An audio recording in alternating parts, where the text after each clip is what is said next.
Drama serial Duniyapur की आने वाली एपिसोड बहुत धमाकेदार होने वाली है, क्योंकि अब अना अपने बाप को अपने हाथों से गोली मार देगी। तो अगर अब तक आपने हमारा चैनल सब्सक्राइब नहीं किया तो जरूर करें। जहां अब सामिर को वहम था कि वो बहुत अहम है, लेकिन शामिर के एक फोन कॉल ने सामिर की सारी हकीकत खोल के रख दी। अब जामिर भी नवाब के साथ चाल चलने के इरादे से नवाब की हवेली में पहुंच गया है। जहां दूसरी तरफ मदिया ने भी दादी के साथ मिलकर चाल चल दी है और अब शामिर की माँ भी शामिर से मिलने पहुंच गई है। जहां उसे तो इस बात की आग लगी हुई है कि शामिर को अना नवाब से मोहब्बत कैसे हो गई और उसने अना नवाब को जिंदा कैसे छोड़ दिया। जहां फिर शामिर की माँ शामिर से बात करेगी और उससे कहेगी, मैंने सुना है कि तुमने उस लड़की को जिंदा छोड़ दिया, तुम्हें तो उस लड़की को उसी वक्त गोली मार देनी चाहिए थी। ये बात याद रखना शामिर कि तुम्हारा बाप अभी भी उनके कब्जे में है और जब तक तुम उन पर हमदर्दियां करते रहोगे इसी तरह हमारे घर से आदमी उनके हाथ चढ़ते रहेंगे।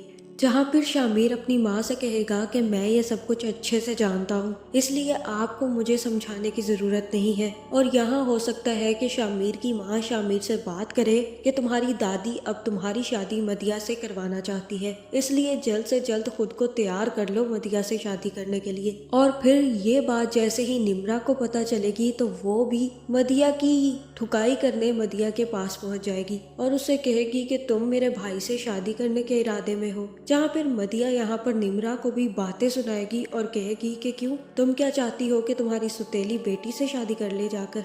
तुम हमारे मामलात से दूर रहो निम्रा और अपना घर बसाओ जाकर। जहाँ मुझे तो यही लग रहा है कि शामिर कभी भी मदिया से शादी करने के लिए राजी नहीं होगा। जिसके बाद शामिर की माँ जाकर दादी से बात करेगी और उसे बताएगी कि शामिर इस शादी के लिए कभी राजी नहीं होगा और वो तो उस लड़की की मोहब्बत में क्यों पड़ता जा रहा है। मुझे तो ये समझ नहीं आ रही कि अगर वो लड़की इसके हाथ चढ़ गई थी तो इसे मार देना चाहिए था। जहाँ फिर दादी कहेगी कि जंग और मोहब्बत में जल्दबाजी बिल्कुल भी अच्छी नहीं होती। शामिर जो कुछ भी कर रहा है सिर्फ और सिर्फ मेरे मशवरे से कर रहा है। जहाँ फिर यहाँ सास बहू की होने वाली है लड़ाई, क्योंकि अब बहू भी पीछे नहीं हटेगी और कहेगी कि साहिब भी आपकी ही बातों और मशवरों पर चलते चलते नवाब के हत्थे चढ़ चुके हैं और अब ये आप चाहती हैं कि शामिर भी उसके हत्थे चढ़ जाए। जहां अब दूसरी तरफ जामिर भी सीधा जाकर अना से मिलेगा और उसे पता है कि अना उसे बचाने के लिए कुछ भी कर सकती थी, लेकिन नवाब साहब तो उसको अपनी जूती भी ना देता। जहाँ पर जामिर अना को बता देगा कि उसे शामिर ने जिंदा छोड़ दिया है, जिसके बदले में अना भी नवाब के सामने जाएगी और उसे कहेगी कि मैंने आदम को छोड़ने का फैसला कर लिया है, क्योंकि उन्होंने हमारे जामिर चाचा को छोड़ दिया, जिसकी वजह से अब मैं नरोज आदम को छोड़ दूंगी। जहाँ पर नवाब कहेगा कि तुम बहुत बड़ी गलती कर रही हो, वो मेरा कैदी है और मैं उसे कभी जिंदा नहीं छोड़ूंगा, वो यहाँ से अगर निकलेगा तो मर कर निकलेगा। जहाँ फिर अना कहेगी कि ये सारी की सारी दुनिया पर हुकूमत मैं करती हूँ और यहाँ पर जो फैसला भी होगा वो मैं ही करूँगी, इसलिए बेहतर यही है कि आप मेरे मामलात से दूर रहें। और तब नवाब कहेगा कि तुम मुझसे दस्तावेज पर लिखवा लो, आदम का बेटा तुम्हें इस्तेमाल कर रहा है। और तब अना अपने बाप से कहेगी कि अगर वो मुझे इस्तेमाल कर रहा है तो आप भी मुझे इस्तेमाल ही करते रहे हैं।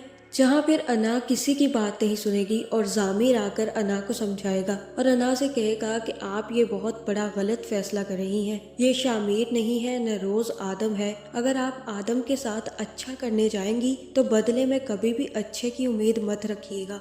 जहाँ फिर यहाँ हो सकता है कि अना जामिर को समझाए कि हमें बताना है कि आपकी हमारी नज़र में अहमियत क्या है और आपकी अहमियत के लिए हम नरोज आदम को भी छोड़ सकते हैं, इसलिए आपको नरोज आदम की फिक्र करने की ज़रूरत नहीं है। जिसके बाद अना नरोज आदम के पास जाएगी और उससे कहेगी कि मैंने आपको छोड़ने का फैसला कर लिया है। जहाँ फिर नवाब भी अना को काफी ज्यादा रोकने की कोशिश करेगा, लेकिन अब अना किसी की बात नहीं सुनने वाली। जिसके बाद अना नरोज आदम को बाहर ले जाकर छोड़ देगी। जहाँ अब मुझे यही लग रहा है कि नरोज आदम भी आजाद हो जाएगा। और दूसरी तरफ जैसे ही अना को पता चलेगा कि उसका बाप अब तीसरी शादी के चक्कर में है, तीसरी नहीं बल्कि चौथी शादी के चक्कर में है तो उसे भी अब काफी ज्यादा गुस्सा आने वाला है और ये भी हो सकता है कि नवाब साहब नरोज आदम को बाहर निकलने ही ना दे और उसे रास्ते में ही मारने की कोशिश करे, जिसके बाद अना को काफी ज्यादा गुस्सा आएगा और वो अपनी बंदूक लेकर नवाब साहब के सर पर पहुंच जाएगी। जहां मुझे तो यही लग रहा है कि अब अना अपनी माँ का बदला नवाब साहब से लेने वाली है, क्योंकि नवाब साहब की वजह से ही उसकी माँ भी मरी, इसके साथ साथ उसके चारों भाई भी नवाब साहब की ही दुश्मनी की नजर हो गए। तो अब नवाब साहब की मौत किसी के हाथों नहीं लेकिन अना के हाथों लिखी हुई है। जहां मुझे तो यही लग रहा है कि यहाँ पर अना नवाब साहब को यहीं पर गोली मार देगी और कहेगी कि अब सिर्फ और सिर्फ दुनिया पर मैं हुकूमत करूंगी, क्योंकि आपके होने से मुझे कोई फायदा नहीं था और आपने जो घटिया हरकतें कर रखी हैं और जो करने जा रहे हैं उससे बेहतर यही है कि आप ऊपर ही पहुंच जाए। जहां पर नवाब की मौत के बाद ये हो सकता है कि आदम अना से मिल जाए और अना को माफ कर दे और जिसके बाद नरोज आदम ही अना और शामिर दोनों की शादी भी करवा देगा। तो आपका इस बारे में क्या ख्याल है, कमेंट करके जरूर बताएं और ऐसी वीडियोस देखने के लिए हमारे चैनल को सब्सक्राइब करना ना भूलिएगा।